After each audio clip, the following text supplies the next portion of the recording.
सरदारी संभाली है तो सरदारी के तकाजे भी समझो। बानो बीबी शायद हवेली से बाहर न चली गई हो।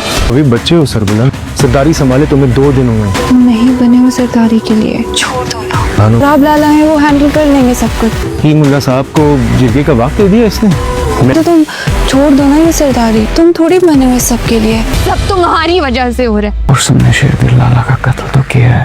हवेली से बाहर क्यों जाएगी बानो, क्या बोल रही हो तुम? चीजें जैसी नजर आ रही हैं वैसी हैं नहीं बीबी जान। तुमने तो धमाके से सबको उड़ा दिया। छोड़ो नहीं तुम लोगों को। ठीक हो ना तुम?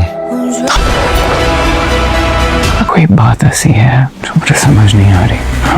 इस नामहरम लड़की को जो तुम हवेली में लेके आए हो, कुछ है जो हम देख नहीं पा रहे हैं। अगर आजकल बानो नहीं मिली ना,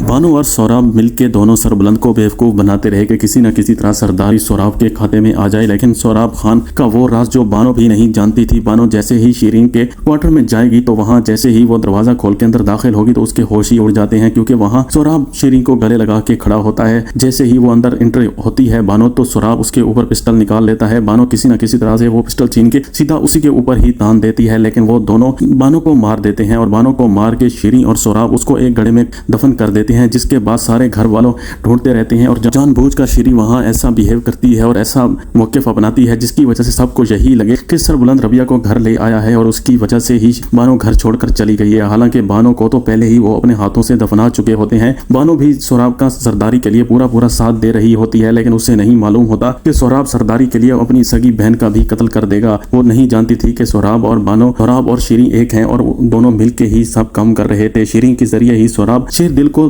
जहर दे रहा था। जैसे ही ये सारा इल्जाम रबिया पे लगा के डर है कि सौराब उसे कहीं कत्ल ही ना कर दे, वो डर के मारे वहां से भाग जाएगी हवेली से अकेले। सरबुलंद फिर से उसे ढूंढने लग जाएगा। वो भागते भागते पहाड़ों में पहुंच जाएगी और वहां अकेली बैठी होगी तो तोरसम की नजर वहां पड़ जाएगी, क्योंकि तोरसम पहले ही सरबुलंद से चुप रहा था। तोरसम के हाथ रबिया लग जाएगी और वो रबिया को पकड़ के अपने साथ ले जाएगा। उधर उसका मामा और भाई ढूंढते ढूंढते सरबुलंद के पास आ पहुंचेंगे तो उन्हें पता चलेगा तो यहाँ से रबिया भाग चुकी है और फिर वही बताएंगे सरबुलंद को कि तोरसम ही है जिसने मुदस्सिर को मारा है, क्योंकि वो नहीं जानते कि तोरसम इसी घर में रहने वाला अफराद है।